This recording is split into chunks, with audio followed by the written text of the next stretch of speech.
Fíjese que cuando yo estaba estudiando el bachillerato hace varios años atrás, yo estudié mecánica automotriz, ¿verdad? Para los que no sabían eso. Y un estudio muy bonito, me gustó. Yo me metí en eso por el dibujo técnico. Nosotros diseccionamos, cuando terminamos el tercer año de bachillerato, diseccionamos un freno de tambor a pura mano, fíjese, puras mediciones. Y diseccionamos esto. Y lo hicimos alrededor de unos cinco compañeros, pero la mayoría del trazo yo lo hice porque a mí sí me gustaba el dibujo técnico, ¿verdad? Pero la mayoría del trabajo yo lo hice. Aquellos solo llegaban a la casa del compañero a pasar el rato, a oír música, ¿verdad? Y yo ahí, hermano, haciendo trazo, ¿verdad? A tal grado que cuando le presentamos a la licenciada del dibujo, quedó sorprendida, porque vio todos los trazos, los cálculos que habíamos hecho para poder hacer, así como está aquí, mire, así nos quedó, bien bonito, y nos llevamos el tercer lugar, fíjese, al final, ¿verdad? Hoy esa materia ya no existe, se llama dibujo técnico, ¿verdad? Ya no existe. Pero fíjese que cuando yo salí del bachillerato, mi mamá me compró un manual. Este manual se llamaba Chilton y ahí aparecían todas las marcas de vehículos y los años en que el vehículo, ¿verdad?, había salido. Por supuesto, no sé si esto ya lo han actualizado o ya se desactualizó, ¿verdad? Ya no se usa.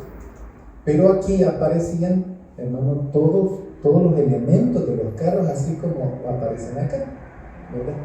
Y también cómo usted podía quitarle las piezas, una por una. Porque muchas veces nos ha pasado, ¿verdad?, que nosotros, hermano, desarmamos algo y después cuando lo volvemos a armar nos sobran piezas, ¿verdad? Entonces el manual tiene que ver con eso, ¿verdad? Para que a uno no le queden piezas volando, ¿verdad? Entonces, este manual, ¿verdad?, es como una guía que le va explicando a usted cómo se llama la pieza, cómo es el interior de la pieza, cómo usted la puede desarmar y cómo lo puede armar para que vuelva a estar en un estado más nítido de funcionamiento.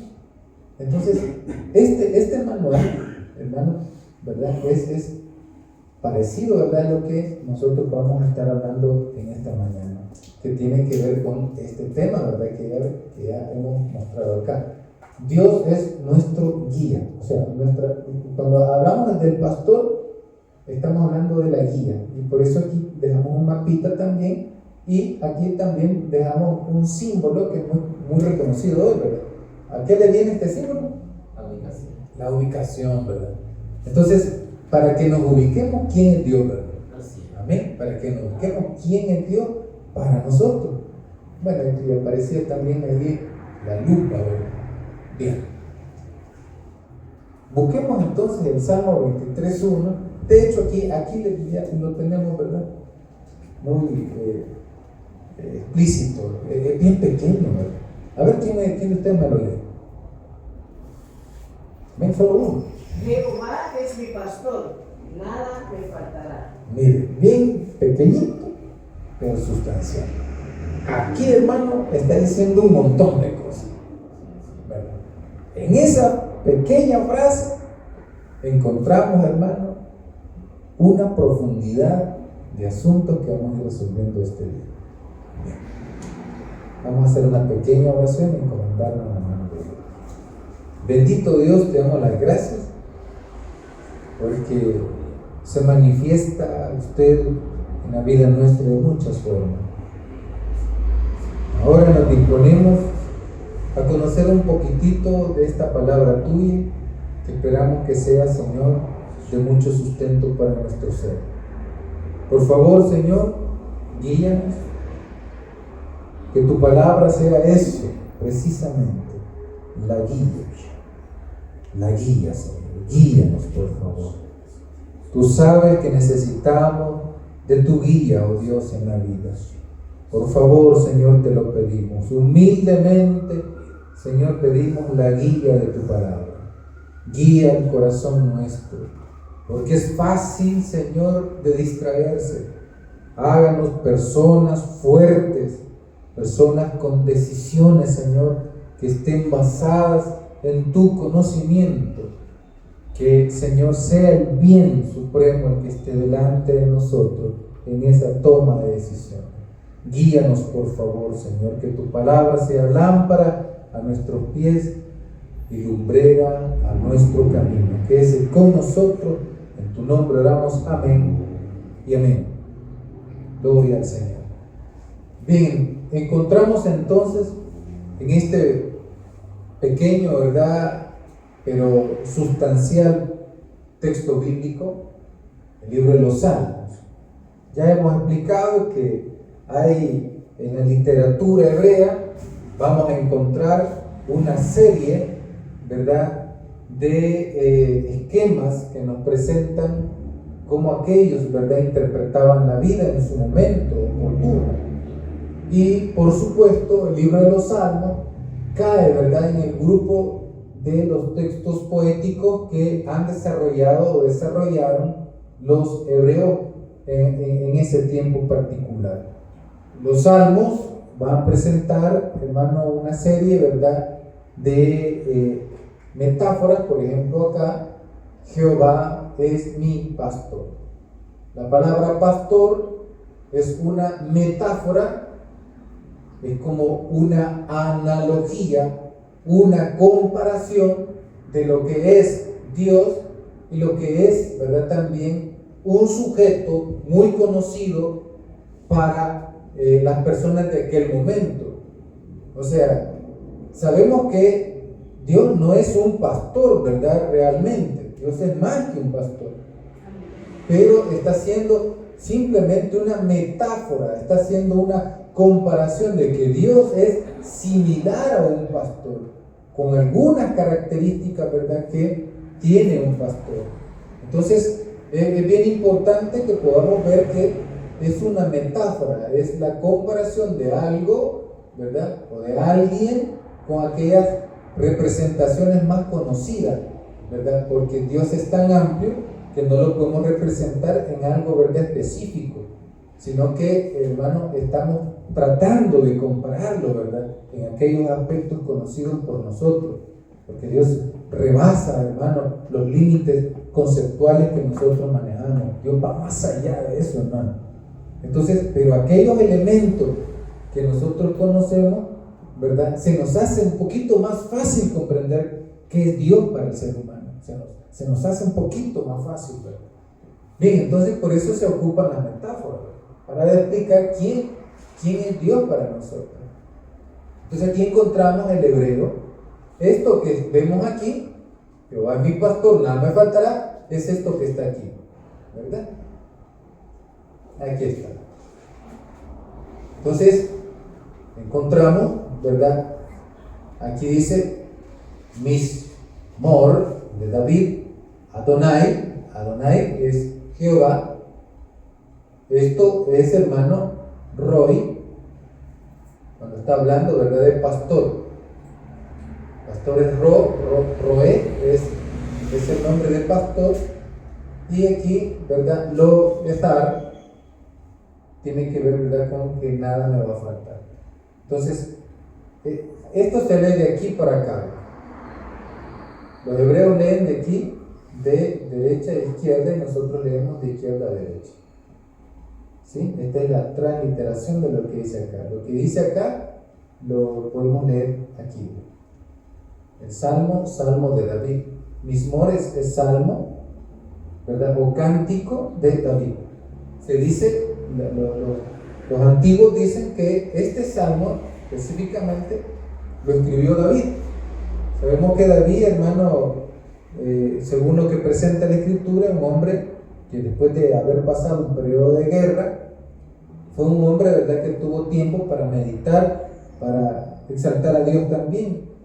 Él escribía, ¿verdad? Entonces, de alguna manera se recabó este texto y se mantuvo, ¿verdad?, en la tradición, dejándolo, ¿verdad?, ahí plasmado que este salmo, el salmo número 23, es el salmo de David, que él lo escribió. Es bien interesante, ¿verdad? Entonces dice: Jehová es mi pastor, ¿verdad? Aquí está.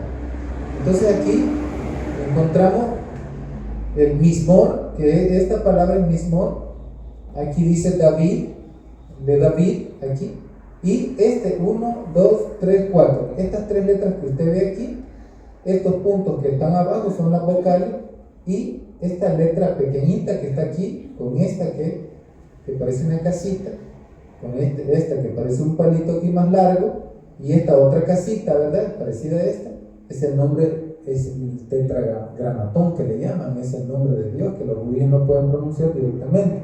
Aquí dice, ¿verdad? Yahvé. Esa expresión que yo acabo de pronunciar, los hebreos no lo pronuncian. Ellos mejor dicen Adonai. Adonai significa Señor, ¿verdad? Ellos lo traducen como Señor. Pero algunas Biblias, como por ejemplo esta que tenemos por acá, esta ya lo traduce como Yahvé. Esta Biblia, ¿verdad? Es una Biblia católica, ¿verdad? Llamada Dios habla hoy, y así lo traduce. También hay otras versiones, ¿verdad? De tipo protestante, que también lo traducen como Yahvé. Entonces, pero ellos no lo traducen así, lo traducen Adonai. Adonai. Aquí está el tetragramatón, aquí están, ¿verdad?, las letras de Dios. Yahvé dice aquí, ellos lo traducen como Adonai. Dicen que el hombre no tiene esa altura de pronunciar el nombre de Dios, ¿verdad?, directamente. Mejor hay que ocupar algún otro apelativo, ¿verdad?, que lo debe representar. Y ahí está, ¿verdad? Entonces esto es lo que quería mencionar alrededor, ¿verdad?, de todo esto. Adonai es Dios, y lo presenta como pastor, ¿verdad? Eso es lo que aparece ahí. Vamos a hacer una breve exégesis acerca de esto, ¿verdad? Porque es necesario, ¿verdad?, que nos metamos en ese contexto. Sabemos nosotros quién era David. David fue un rey, pero también fue un pastor, pero fue un buen pastor, ¿verdad? Encontramos en cierta medida, ¿verdad?, que el pastor provee, ¿sí? El pastor, la figura del hombre allá, ¿verdad?, en el desierto, estando con las ovejas, con los animales, pero que él provee, o sea, se vuelve proveedor. Miren, y es de hacer la aclaración bien tácita aquí, bien directa, ¿verdad? Bien directa. No todos los pastores eran considerados buenos en el Antiguo Testamento.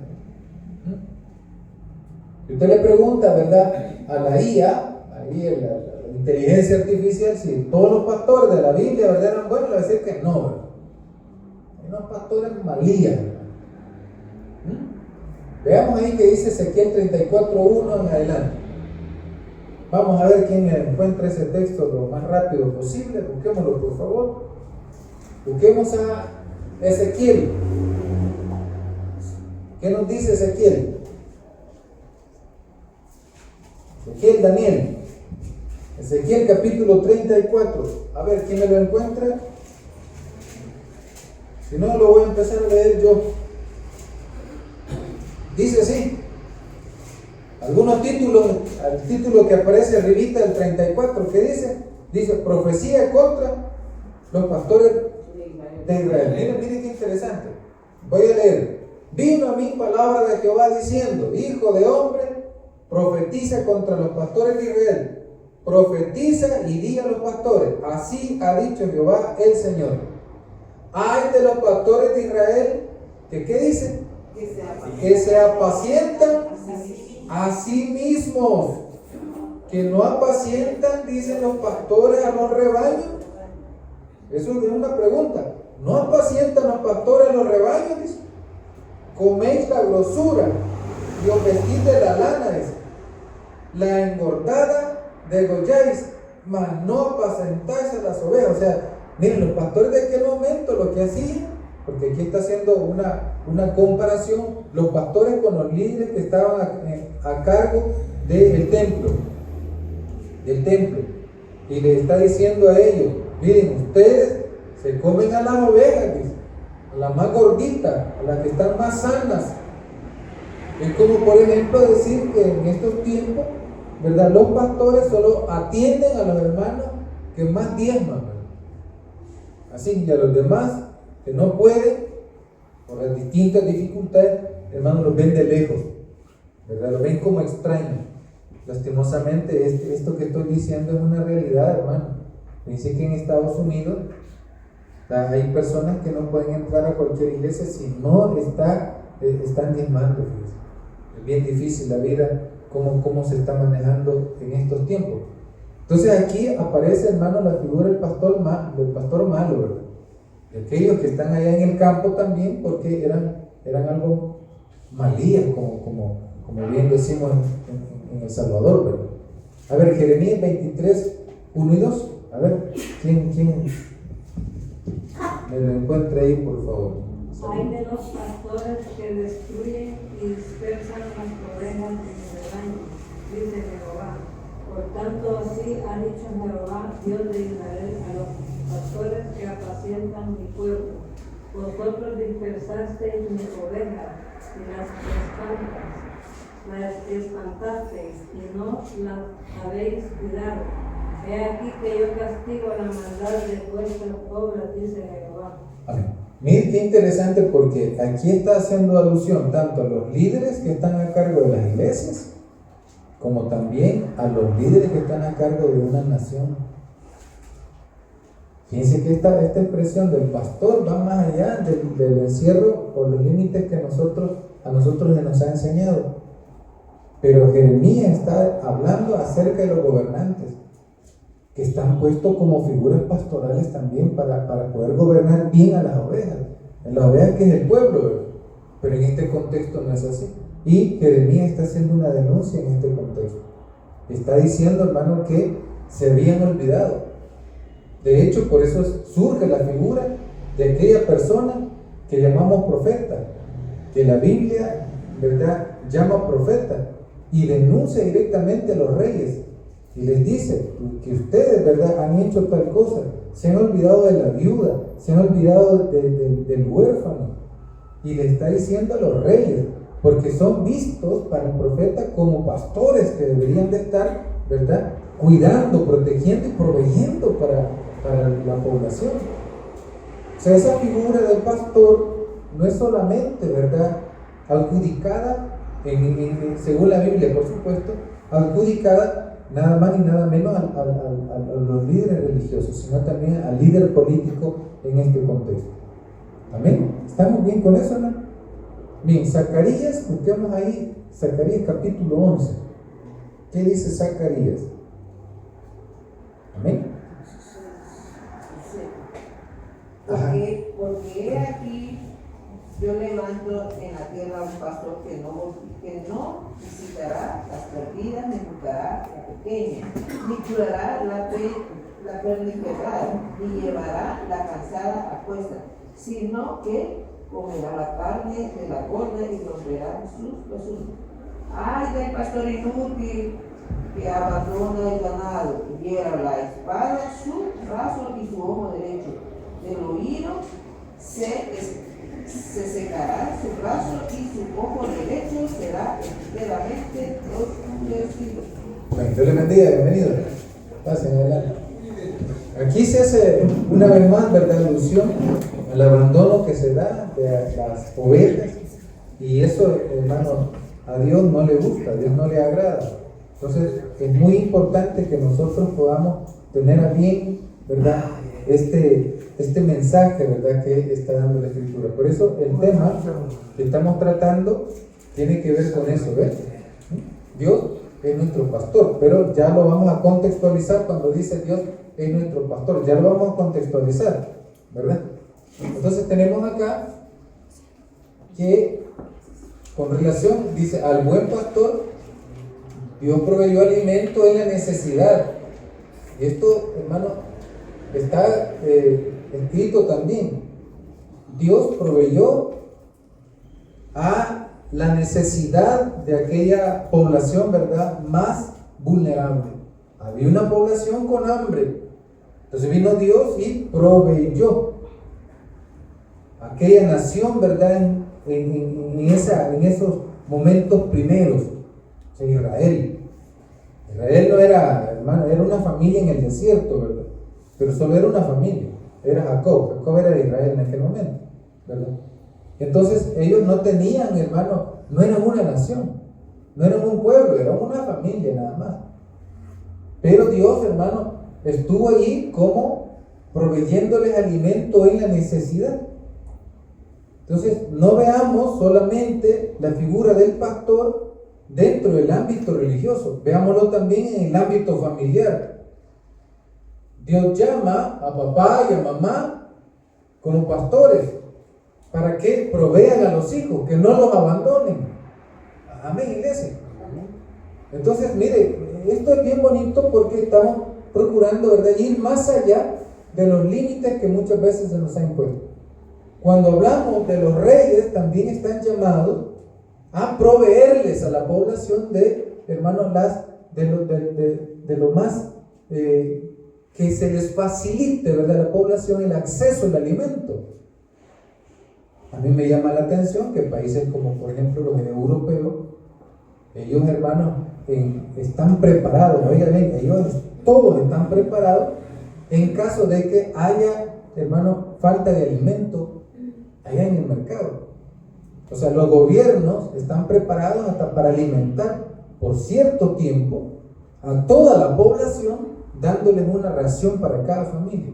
Ellos saben cuántas familias hay, saben, hermano, cuánta cantidad de alimento hay guardado en graneros que están siendo mantenidos constantemente, ¿verdad?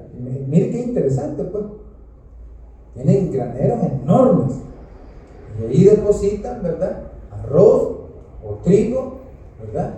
Depositan aquellos alimentos, ¿verdad?, que son pues necesarios para mantener con vida a la población en ciertos momentos de crisis, de guerra o de una catástrofe, ¿verdad? Y entonces yo me pregunto, ¿verdad?, si los líderes a nivel centroamericano están preparados para una situación así, ¿verdad? Amén. Muchas veces no, ¿verdad? Quizás diríamos nosotros, no, aquí no hay una preparación así, muy difícil, ¿verdad? Pero están llamados, todos, ¿verdad?, estamos llamados a procurar proveer para la familia, proveer para nuestros hijos, proveer para nuestros padres cuando ellos ya no puedan. Amén, iglesia. Proveer para nuestros padres cuando ellos ya no puedan. Hay que proveer. Y ahí vemos la imagen. Cuando el pueblo de Israel sale al desierto, Dios les proveyó de maná. Amén, iglesia. Entonces, todo aquel que tiene, ¿verdad?, una figura de liderazgo en la vida, ocupando un espacio, ya sea político, familiar o religioso, estamos llamados a proveer. Amén. Donde yo, hermano, yo tengo una tarea como guía espiritual, yo tengo una tarea, ¿verdad?, aquí en la iglesia, y una de las tareas es, hermano, prepararme de antemano para poder entregarles algo parecido a lo que tenemos acá, una enseñanza en particular. Muchas veces, hermano, pasamos horas pensando, ¿verdad?, cómo que Dios pues nos ilumine a través de la lectura bíblica, a través, hermano, de las distintas ayudas que se tienen hasta este momento, ¿verdad? La famosa herramienta con diccionario, entre otras cosas, para buscar, hermano, qué representaba este texto, ¿verdad?, en su momento, y hacer un bosquejo, ¿verdad?, hermano, de lo que necesita el pueblo o el feligrés o el hermano o la hermana para su vida. Entonces no es nada fácil, no es nada sencillo. Y eso, hermano, es tarea de cada pastor, el poder, hermano, prepararse para compartir una enseñanza en particular. Esto lleva horas. Esto no me lo revela Dios en un momentito específico. Y todos los pastores, hermano, a nivel religioso deben de prepararse muy bien para esto. El problema es que muchas veces los pastores improvisan. Amén, iglesia. Y la improvisación muchas veces es buena. Improvisar muchas veces es bueno. Cuando de repente le dicen a uno, mire, fíjese que no hay nadie quien predique y usted puede predicar. Hay uno, pues no le queda de otra, ¿verdad? Que improvisar. Amén. Una vez así me tocó y bien me salió la improvisación. Y me dicen, hermano, mire, fíjese que fulano tal, ¿verdad? No puede predicar. Usted no puede predicar. En una vela fue. Ah, sí, como no, solo que me da un chancecito, ¿verdad?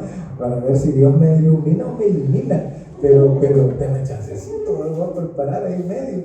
Y ahí es medio bosquecito y ahí me entré con todo, hermano. ¿Verdad? Y uno improvisa. Amén. Pero no necesariamente tiene que ser la regla eso. Eso es como cuando uno le dice, mire, aquí vamos a hacer una casita en este terreno. Y muchas veces uno dice, aquí levantemos un cuarto, así, de tal medida. Y muchos ni ventanas le hacen a los cuartos. Y después comienzan a romper de la pared para hacer la ventana que se le olvidó. Se le olvida a uno hasta meter los tubos, ¿verdad? Para la energía eléctrica. Se tiene que ir, hermano, antes entre el hacer, ¿verdad? Y el muro. Y tiene que ir, hermano, adentro del muro. Bueno, y de repente le dicen al hijo, mira, si queremos hacer un cuarto allí, y ya vienen también, no hay una planificación, ¿verdad? Por ejemplo, un día de esto, una señora de ahí cerca de la casa que estaba vendiendo una propiedad. Y me dice, ¿y cuánto quiere por esta propiedad? Medía como 10 por 15 por ahí. 10 por 15. Miren, hermano, habían hecho, bueno, era de demoler todo. Era de demoler, no, yo tengo como 15 cuartos, me dijo la señora, fíjese. Como 15, pero todo mal hecho, hermano, como quien dice a los hijos, ¿verdad? Ay, ese tu cuartito donde vos querrás, ¿verdad? Fíjese, pero mal hecho, hermano. Los techos bien bajos. No, hombre, eso no era algo bueno. Había que demoler todo. Y quería como 80,000 por ese pequeño espacio, de 10 por 15. Y había que botar casi todo. Amén. Y el ladrillo rojo de canto lo habían puesto. Amén. Ahí solo cualquiera que estornude bota la pared, hermano. Amén. Más que vivimos en el Valle de las Hamacas, ¿verdad? No, hombre, peligrosísimo, hermano. No, hombre, era de botar todo. Pero quería 80,000, hermano. Hoy las propiedades se han aumentado, hermano. Y el Estado no va a hacer nada por eso. Porque le beneficia. Ahí otra vez fui a ver otra propiedad, hermano, $150,000. Y había que también botar la casita. Ya estaban uno ahí, ya está bien deteriorado, ¿verdad? Pero bueno.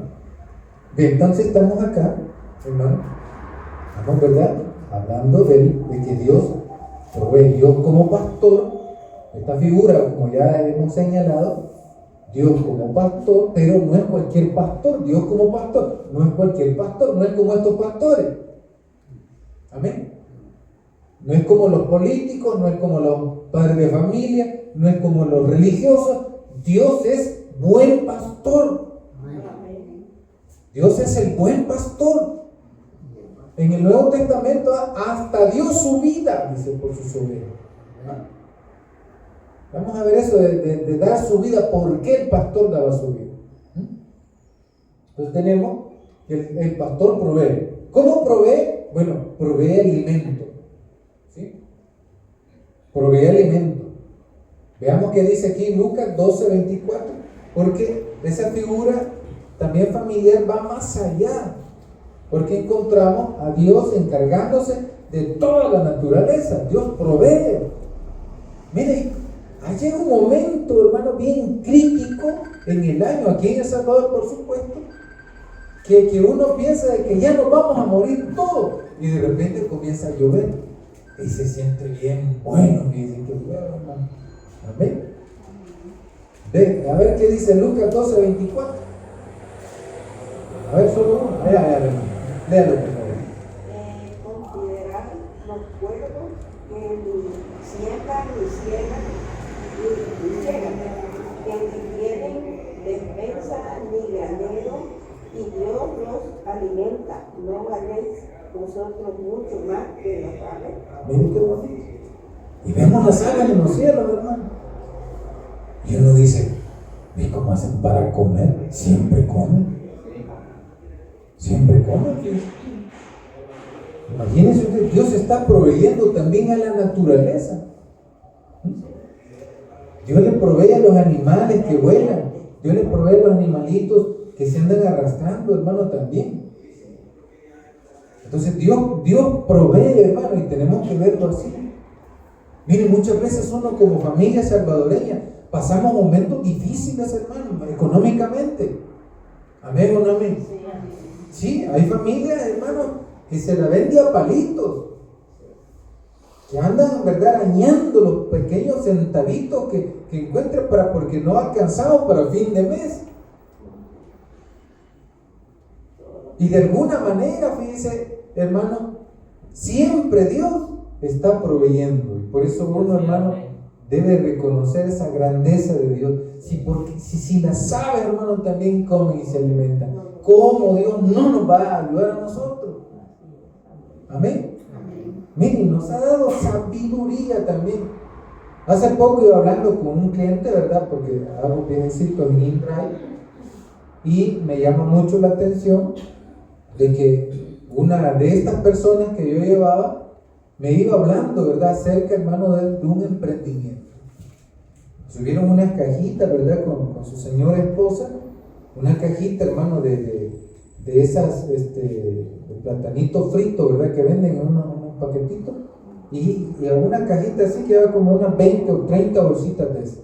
Entre otras cosas, ¿verdad? Que llevaba ahí. Y me dice, yo tengo mi trabajo, pero también tengo mi emprendimiento. Mire qué bonito. Uno tiene que ver también cómo puede hacer, hermano, para también llevar ese pan a la mesa. ¿Usted qué cree que los pajaritos no se rebuscan? Yo me he fijado que dice rebuscan, hermano. Hay unos cuervos, hablando de cuervos, como dice la escritura, aquí se llaman de otra manera, ¿verdad? Y ahí andan los pajaritos. Con su piquito, hermano, le dan vuelta a las cosas para ver si hay comida ahí abajo. Y ahí andan buscando, ¿verdad?, qué comer. ¿Ah? Ahí andan. Entonces, el salvadoreño, el centroamericano, el latinoamericano o cualquier persona en el mundo tiene que buscar los medios que se les faciliten, hermano, para poder subsistir, para poder vivir. Amén, iglesia. Por eso cuando algunos países entran en guerra y en conflicto, está, hermano, el derecho humanitario, donde todos podemos ayudar a aquellas familias, hermanos, que no pueden y no tienen acceso al alimento. Por eso existe hasta Cruz Roja, fíjense. La Cruz Roja, hermano, puede llegar a lugares donde no cualquiera puede llegar, porque ellos están mandatados a nivel doctrinario legal para poder acercarse, hermano, y que ninguno puede hacerles nada. O sea, los que están en conflicto, los que están en guerra, tienen armas y se matan entre ellos. Pero la Cruz Roja o la Media Luna Roja, que es el sustituto de la Cruz Roja, pero es la misma entidad, ¿verdad?, por cuestión de ideología religiosa o cultural también, ¿verdad? Entonces, pero es lo mismo, es la misma organización.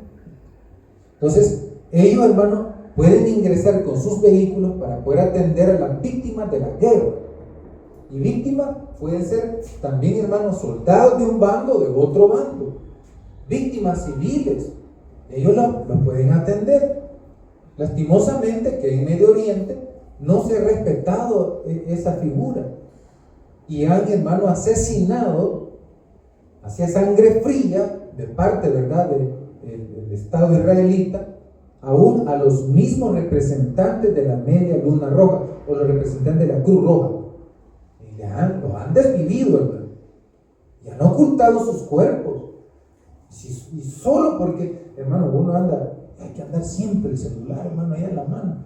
Y solo porque ellos iban grabando el trayecto con su celular, hermano, nos pudimos dar cuenta qué ocurrió con ese asesinato despiadado, inhumano, faltando el respeto al orden, hermano, legal internacional.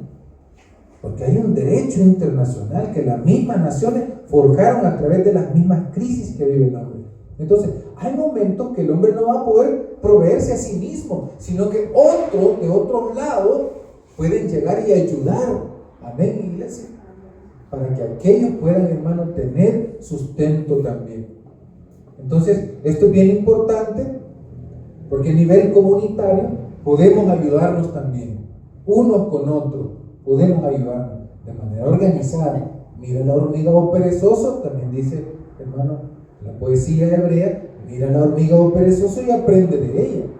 Que no teniendo capitán ni nadie que los dirija, ellos hacen su función y se alimentan mutuamente. Entonces nosotros debemos de tener una visión comunitaria para ayudarnos mutuamente, entre todos, como por ejemplo, estaba Jesús, ¿verdad?, de Nazaret, y dijo a los discípulos, miren, veo que la gente ha venido porque necesita la enseñanza que nosotros estamos compartiendo, pero veo que algunos no han traído comida. Veamos cómo hacemos. Compren ustedes, vean cómo hacen. Y ya venía aquí Judas, ¿verdad? Y dijo, mira, Señor, ahorita no hay pisto. Judas era el que dice la escritura que metía la mano, ¿verdad? De vez en cuando, pero es que no había.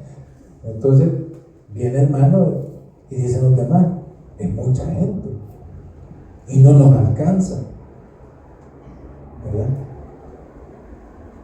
Por eso, hermanos, se construye más adelante la figura de los estados. Los estados le quitan a cada ciudadano parte de un impuesto que se pone en lo que nosotros consumimos. Entre todos nosotros hacemos un montón. Hace poco me di cuenta que el Estado salvadoreño recoge más de 10,000 millones de dólares mensuales. ¿Ves? 10,000 millones de dólares mensuales. ¿De dónde sale tanto? ¿Ah? El impuesto de que recoge de todo. Entonces la figura aquella, cuando Jesús pidió comida, ¿verdad?, para la multitud, hermano, vino un niño, no fueron los adultos, fueron un niño, llegó y dio de lo que él tenía. Entonces de ahí, al ver esa actitud del niño, los demás comenzaron también a participar y después hasta sobró. La multiplicación tiene que ver con esa acción, ¿sí?, de dar, de compartir, porque muchas veces uno, yo no tengo, dice uno, y sí tenemos, muchas veces tenemos. Amén, iglesia. Amén, iglesia. Sí, muchas veces sí tenemos, pero decimos no tenemos porque no queremos dar, así sencillo, no queremos dar. ¿Verdad? Entonces, y ese elemento de compartir, de proveer, viene la figura de Dios como pastor. Bueno, la gente así lo interpretaba en el Nuevo Testamento.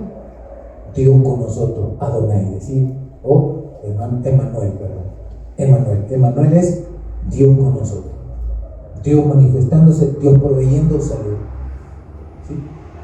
Dios manifestándose allí, pero quien hace aquella obra es el ser humano. Es el ser humano.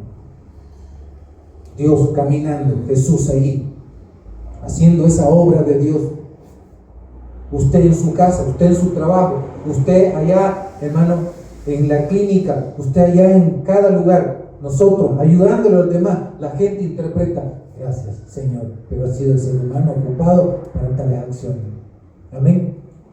Dios va a proveer siempre y cuando también el hombre haga algo también, que el ser humano se mueva. No vamos a ver la mano de Dios así, hermano, literalmente, mostrándose en cada uno de nosotros. No la vamos a ver que baje del cielo la mano de Dios y esté proveyéndonos a nosotros. No. Se va a ver a través de las acciones de los hijos de Dios.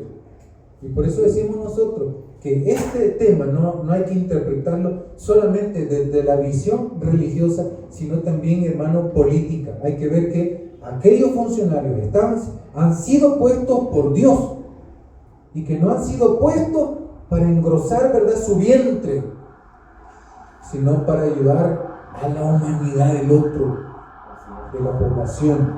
Son pastores, las familias, nosotros, en nuestras casas, con nuestros hijos, estamos llamados también para protegerlos y para proveerles, proveer alimento, proveer educación, proveer, hermano, lo mejor que nosotros podamos darles a ellos, aunque después no quieran ni hablar con uno. Amén. Sí, eso sí es. Uno da lo mejor, ¿verdad?, que puede a sus hijos. Uno les da educación, uno les da, hermano, bueno, de todo, ¿verdad?, lo que uno puede, por supuesto. Pero después, hermano, vienen las cosas. Viene el enamoramiento, que ahí dicen, bueno, esta es mi vida, ¿verdad? Se van de la casa, y a uno no les puede decir nada. No, es bien delicado, ¿verdad? Pero la tarea del papá y de mamá es de proveer. Amén, iglesia. No solo alimento, educación, abrigo, techo, una mejor vida, o tratar de dar una mejor vida. Amén, iglesia. Y ahí vemos a Dios cuidando al pueblo de Israel en el desierto, proveyendo comida, alimento, ¿verdad? Bueno, la Biblia dice que de forma milagrosa el calzado de ellos les duró un montón. ¿Sí? ¿Sí?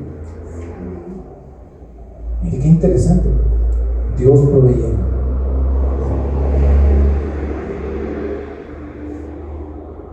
Pero Dios también protege. Las grandes empresas le dicen a uno, mire, hay un equipo de seguridad. Y si un día de esto, unos hermanos me llamaron, me dicen que se le quedó el carro a mi hijo allá en tal lugar en Santa Tecla. Y decimos, ¿verdad?, ayudar, a colaborar. Hay un cobro también, ¿verdad? Ahí se pagó por eso. Y mire qué interesante, porque no, que el carrito al final se llegó a parquear enfrente donde están las oficinas de los que están a cargo de este proyecto que tienen aquí abajo en la urbe, en toda la carretera. Ahí estaban, y salió el vigilante. Los vigilantes lo saben todo. ¿Ya sabía usted eso? Los vigilantes lo saben todo. Es como la señora en la tienda. Si usted quiere saber algo de la colonia, la señora en la tienda lo sabe todo. No, hermano, el mejor espía, ¿verdad?, que uno puede tener, el malware que le llaman, ¿verdad? No, ese troyano ahí está, ¿verdad? Entonces viene usted y, bueno, comenzamos a platicar con el vigilante. Y hablando con el vigilante, le dije, va para largo el proyecto, ¿vale? Porque él supuestamente era el Instituto Lagos, un colegio privado que llamaba Lagos, ahí estaba. Hoy son las oficinas de la empresa coreana que está a cargo del proyecto aquí de Los Chorros. Entonces le digo yo, miren, va para largo el proyecto. No, me dice, solo le han dado 2 años para que lo termine. 2 años, para mí es mucho, ¿verdad? Pero 2 años, 2 años. Mire, le digo yo, pero fíjese que hubo una primera empresa que creo que la quitaron porque murieron como dos salvadoreños ahí, 2 trabajadores. No, me dijo, murieron 16, me dijo. Murieron 16, me dijo. Lo que pasa es que pues, sí, la información no es toda la que se comparte, ¿no? Pero sí murieron un montón. Entonces, mira, hablando acerca de eso, de accidentes. Eso fue un accidente, pero nadie quiere que acontezca, ¿no? Pero con seguridad uno puede evitarlo. Hay seguridad industrial, ya sabía eso, ¿no? Hay seguridad industrial, hermano. Miren, hay zapatos especiales que uno puede usar que llevan cubos de acero, que de repente le caiga algo pesado, hermano, y usted se libra que le huelen los pies, los dedos, ¿verdad? Entonces, es bien interesante, ¿verdad? Porque esto que vemos acá, de protección, también lo encontramos, hermano, a Dios como pastor, ¿verdad? Porque protege. La figura del pastor ya cuidando de los animalitos, la oveja. Las ovejas eran los animalitos muy indefensos. Las ovejas no se defienden. ¿Ves? Y es bien interesante porque la oveja, hermano, necesita ser protegida. Ellas no se defienden. Son demasiado mansas. De hecho, si usted ve cuando algunos videos, usted ve cómo las trasquilan. No, pero la agarran como que fueran maniquí, como que fueran peluches. ¿Verdad? La agarran todo, las patarran todo y les pasan, hermano, la máquina ahí para cortar el pelo, como que le estuvieran cortando a uno con la máquina el pelo. Y ahí las despeluzan todas. ¿Verdad? Entonces, esto que le digo yo, hermano, de que estas ovejas, hermano, necesitan ser protegidas. Y por eso vemos la figura del pastor con un cayado y con una vara.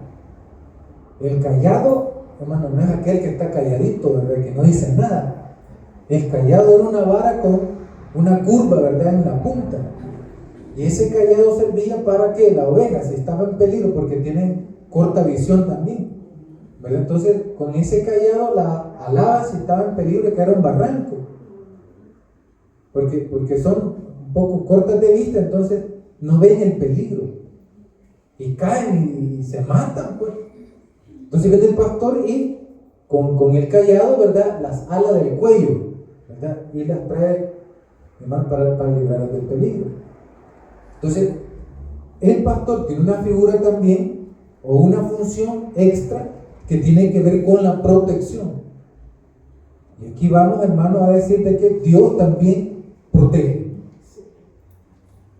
Dios también protege. Aquí vemos algo muy interesante. Dios se revela en el actuar de sus hijos e hijas. O sea, cuando hablamos que Dios protege, no es que Dios, hermano, también vaya a bajar, ¿verdad? Así como baja Superman. ¿Ha visto la película de Superman? De que baja el tipo así, y la capa, ¿verdad? Se mueve así con el viento, bien plantoso, ¿verdad? El hombre, y con el gran pecho aquí, con la S de sapo, ¿verdad? Que tiene aquí, y dice, yo soy Superman. Amén. No esperemos a Dios así, hermano, como un superhéroe. Hombre, si Dios se manifiesta con hombres comunes y mujeres comunes como nosotros. No esperemos ver a Dios así, hermano, descendido del cielo, ¿verdad? Como un superhéroe. Y que le va a pegar la trompada al malo, ¿verdad? Que le está haciendo el mal al otro. Que lo va a mandar volando a trompada por allá, hermano. Y va a aparecer como el pato Lucas con los dientes por el otro lado de aquí, de la cabeza. No, hermano. No, Dios no va a ser así. Dios va a actuar de manera distinta en las acciones de los seres humanos. Por eso es que aquel que ha asumido su rol, su responsabilidad como ser humano, ¿verdad? Sensible a la vida, allá donde Dios lo tenga, usted está llamado para proteger la vida en su complejidad. Dios ha llamado al ser humano para proteger al ser humano, no para desvivirlo, no para descuartizarlo, para protegerlo. Amén. Para que vivamos, hermano, en una sociedad un poco más tranquila. Entonces, ¿cómo que Dios se va a manifestar entonces en la vida común? Allá donde estemos nosotros. Por ejemplo, si yo vengo como figura de pastor, de líder acá en esta iglesia, y me comporto, ¿verdad?, como un tirano. Por ejemplo, conocí un pastor, ¿verdad?, ahí en Lourdes de Colón. Espero que vea este video y que le dé vergüenza, porque se aprovechaba de la feligresía de los hermanos de la iglesia y les pedía préstamos. Mi hermano, que necesito comprar un carrito para el ministerio. Y después no les pagaba. ¿Ves? Mi hermano, que no puede prestar, yo se lo pago, me comprometo como siervo de Dios. Se lo voy a pagar, hermano. Y no le pagaba. Pero no se acercaba a cualquier familia, se acercaba a aquella familia que él calculaba que tenían, ¿verdad?, sus ahorritos. Y eso no es así. Bueno, los pastores que tienen una visión económica de la vida, mejor que se dediquen a ser empresarios, pero no a ser pastores. Amén, iglesia. Que dediquen a otra cosa mejor. Entonces, Dios, hermano, se revela en el actuar de sus hijos e hijas. O sea, allí, en la acción, ahí Dios se revela. ¿Y cómo? Protegiéndonos. Mire qué triste es cuando la misma familia protege a personas agresoras. La misma familia está protegiendo a un violador dentro de la casa. Hay que tener mucho cuidado con eso. Porque si yo tengo en medio de mi familia, y yo, hermano, yo me admiro muchísimo cuando escucho a una madre de familia, porque hay varias personas que han actuado así, y dicen ella: yo denuncié a mi propio hijo de haber violado a fulana de tal, la mamá, y lo hago para que este hombre aprenda en la vida que esas cosas no se deben de hacer. ¿Sí? Que esas cosas no se deben de hacer. La mamá. ¿Sí? La mamá. Quizás la mamá, de alguna manera, se sitúa de que si a su hijo o a su hija le hubiesen hecho eso, la otra persona, ajena a su familia, se hubiera sentido, hermano, muy mal. Por eso ella actúa de esa manera. Pero muy triste muchas veces que unos padres de familia, a sabiendas de que uno, ¿verdad?, el otro, con mayor énfasis en el hombre, sabe que ha violado a uno de sus hijos, y la señora calla, no dice nada. Eso no es bueno. Por eso es que muchas veces la gente sigue siendo, hermanos, desmanes en la vida. Y nadie los para. Hay violadores en serie, asesinos en series. Porque papá y mamá nunca les dijeron nada. De repente aparecían con cosas ahí sin trabajo, y de repente con ropa fina, con zapatos finos, con equipos, hermanos, electrónicos de sonido, bien pulidos y sin mayores reflejos de ingresos. ¿De dónde ha sacado todo eso? No dicen nada, no protegen la vida. Estamos llamados todos a proteger la vida. Y en el actuar de nosotros, por ejemplo, David, hermano, defendía las ovejas. ¿Sí? Moisés defendió a aquellas mujeres. ¿Se acuerda de esa historia? Que Moisés salió de Egipto porque le había dado en la neca a un egipcio. ¿Sí? Quiso liberar a todos los esclavos de allá, entró en conflicto con uno, el otro que era fuerte también, pero Moisés, como era de la élite, y allá les enseñaban bien a gobernar. A Moisés le enseñaron a pelear también. Sabía algún arte de guerra para defenderse. Pues sí, él iba a ser también, era parte también de la élite de aquel momento. Y llegó allá en el desierto y estaba un pequeño pozo por ahí, ¿verdad? Y estaba él descansando, llegaron unas mujeres, las ovejas comenzaron a beber agüita, ¿verdad?, de esta mujer. Y de repente vinieron otros bravucones ahí, ¿verdad? ¿Qué estas ovejas? Vamos a entrar con nosotros, y ya las quitaron, ¿no? Y como la mujer, ¿verdad? La mujer dicen que es el sexo débil. Algunas se dejan, otras que no. ¿Amén? Otras que no.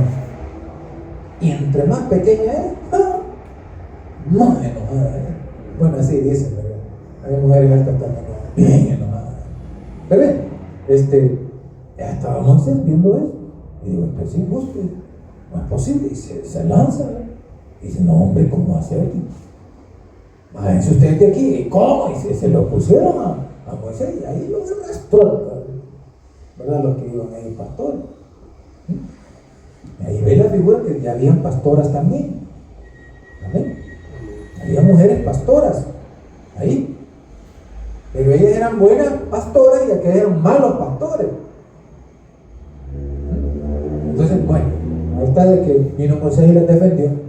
Dios los defendió, dice uno. Dios nos defendió, dice. ¿Ah? Pero ¿en qué forma? A través de la acción de un hombre, a través de la acción de una mujer. Ahí Dios defiende. Amén. Que nunca se nos olvide eso, por favor. Si no, Dios nunca va a defender el pastor Guido. ¿Sí? Hay planos. Si quiere que las cosas le queden bonitas, planifique. Muchas veces las cosas que no se planifican no quedan bien. No quedan bien. Después, hermano, uno está deshaciendo lo que ya hizo. Y eso es bien feo. Pero así rapidito, por cuestión del tiempo, ¿verdad? Dios, ¿verdad? También es guía. El pastor trata de guiar a las ovejas por el camino, ¿verdad? Y ahí van detrás de él. Entonces, nosotros tenemos que ver a Dios como guía. Y como le digo, ¿verdad? No esperemos la voz audible. Muchas veces Dios se comunica así, no estamos diciendo que eso sea errado, pero también Dios, hermano, guía, ¿verdad? Bien, aquí Dios guió a Moisés por el desierto en forma de columna de nube y fuego. Fuego en la noche y de nube en el día. Ahí estaba la dirección de Dios. Podemos interpretar eso de forma literal, la nube cubriéndolos del sol en el día y iluminándolos en el camino de la noche. Se puede interpretar, ¿verdad?, que la palabra de Dios siempre estuvo presente en el pueblo de Israel. Nunca le hizo falta. La nube, ¿verdad?, en el día y la columna de fuego en la noche significa que la palabra de Dios, la guía de Dios, siempre estuvo en cada momento en la vida del pueblo de Israel. Y en este sentido también se encuentra la palabra de Dios como lámpara a nuestros pies y lumbrera por camino. Hermano, retornemos a la lectura de la Biblia. La Biblia no solo se lee cuando venimos a la iglesia, la Biblia no es un adorno en la casa. Miren, muchos dicen, yo soy cristiano, pero nunca han leído la Biblia. Yo soy cristiano, dice el hermano, pero nunca he leído la Biblia. Nos ponemos a hablar de fulano y fulana, es que esas sectas, dicen uno. Y cuando nos topamos con ellos y comienzan a hablarnos de lo que ellos piensan, y uno dice, puede ser. ¿Tiene razón usted? ¿Pero por qué decimos eso? Porque nosotros no conocemos la Escritura. Miren, hermano, da pena, pero muchas veces hasta los musulmanes saben más de Biblia que nosotros. Disculpen. ¿Y qué es eso? No, hombre. Ay, nos vivimos quedando de cuestiones, ¿verdad?, de la iglesia. Pero miren, hermano, nosotros tenemos una tarea. La Biblia es una guía. Ahí la tenemos. Todos tenemos Biblia. Amén. Y si no la tengo en físico, hoy está en digital. Y si me está fallando la vista, la tengo en audio. Significa que no hay excusa. ¿Qué tiempo tiene usted? Ahí en su casa. ¿Qué tiempo tiene usted? Un montón de tiempo. Montón de tiempo que tenemos. Habían unos sabios judíos que le gustaba leer la Torá. La Torá, los primeros 5 libros de la Biblia. Le gustaba y tenía las lecturas ahí en su trabajo. Y cada vez que se ponía a leer, llegaba un cliente, porque el enemigo no le gusta que nosotros leamos la escritura. Bueno, él también necesitaba, ¿verdad? Ellos se reúnen una vez a la semana. Mire qué interesante. Los judíos se reúnen una vez a la semana, que es el Shabbat, el día de descanso, el día sábado. Dejan de trabajar el viernes en la tarde al ocultarse el sol para entrar de un solo, ¿verdad?, al día sábado. El día sábado se lo dedican a Dios. Es el día del Señor, ese es el día del Señor. Para nosotros como cristianos, ¿verdad?, protestantes, aquí en este lugar, para nosotros el día de reposo, el día de descanso, el día del Señor es el domingo. Amén. Es el domingo. Aquí está. Este es el día de descanso, es nuestro Shabbat. Independientemente de las interpretaciones que los demás le den, para nosotros es el domingo. Bien. ¿Y los demás días qué hacen? Ahí está. La palabra de Dios. Ya les dije yo, antes de iniciar, estamos en los cánticos, y les dije yo como líder religioso he pasado por muchas crisis existenciales, familiares, económicas, un montón de crisis de salud. ¿Vale? Y miren, hermano, les voy a ser honesto. Hubo una ocasión que yo sentí la muerte encima. Y solo con la lectura de la Biblia, hermano, Dios me rescató. Dios me rescató. No tenga de menos la escritura, que ya rato le está diciendo, ahí estoy yo. Dios también guía por medio de la palabra. Dios guía por medio de la palabra. Pero conozcámosla, leámosla. Disfrutemos de la lectura de la Biblia. Oremos, encomendémonos a Dios, porque muchas veces andamos tan tensos, hermano, si ni siquiera nuestros problemas los hemos llevado a Dios. Amén, iglesia. Doblemos nuestras rodillas a Dios. Él nos escucha, Él sabe muy bien, hermano, qué es lo que nosotros estamos atravesando. Él es nuestra guía, Él nos dará las directrices. Pondrá, hermano, el mundo a girar en torno a nosotros. Él obrará, Él hará las cosas conforme, hermano, a su sabiduría inmensa que tiene.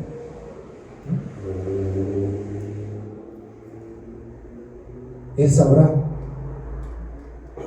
aperturar las puertas necesarias en su momento. Dios va a guiarnos. Dios nos va a guiar. Confiemos en Él. Confiemos en Él. Él nos va a guiar, hermano. Si no sabemos qué hacer con nuestro hijo que está fuera del país, que está en otro lugar, si no sabemos, confiemos en Él. Él nos va a guiar. Nos va a guiar a nosotros y va a guiar también a la otra persona. De quiera que esté, Dios está con esa persona. Porque hay hermanos y hermanas que interceden, que oran, que se encomiendan a Dios.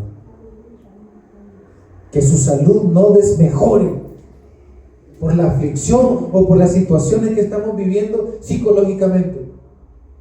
Porque ese hijo, esa hija le necesita bien y sana. Para que nosotros, hermanos, estemos, ¿verdad?, siempre al pie del cañón. Dios es nuestra guía. Dios es nuestra guía. Pero esa guía, yo debo, hermano, como el manual del Chilton, ¿verdad? Para poder desarmar y armar después, yo tengo que buscar la ayuda. Yo tengo que buscar la ayuda, hermano. Yo tengo que buscar a Dios en la lectura de la palabra. Buscar a Dios por medio de la oración, del ayuno. Tengo que buscar a Dios en estos tiempos acá, ¿verdad? Donde venimos a buscar de Dios a través de la enseñanza que Dios ha puesto a la persona de enfrente.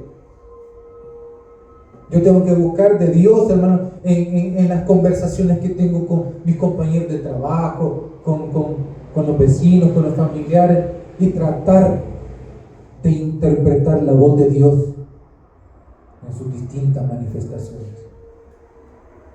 Encontrar la guía. Muchas veces Dios hasta el diablo usa para guiarnos. Amén. Hasta los enemigos. Dice que la vez pasada decía una madre de familia: mi hijo tenía problemas de drogadicción. Ya no sabía qué hacer con él. Por supuesto, este es un caso particular, se lo voy a explicar después. Ya no sabíamos qué hacer con él, porque le entraba de todo, no solo era lo sencillo, era la marihuana, ya era crack, no sé, un montón de cosas, sustancias, hasta con pegas, nada del hombre. Y de repente, hermano, lo capturaron y se fue en este régimen de excepción. ¿Vale?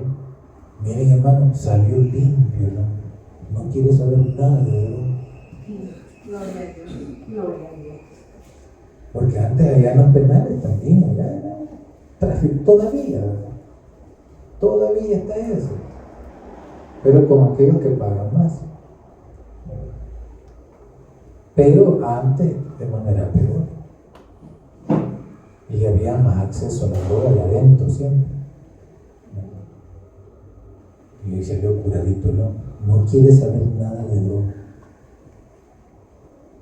Porque aparte de la droga, dentro de los penales, hermano, hoy la situación ha cambiado un poco. Los derechos humanos no existen. En los penales hay un montón de cosas.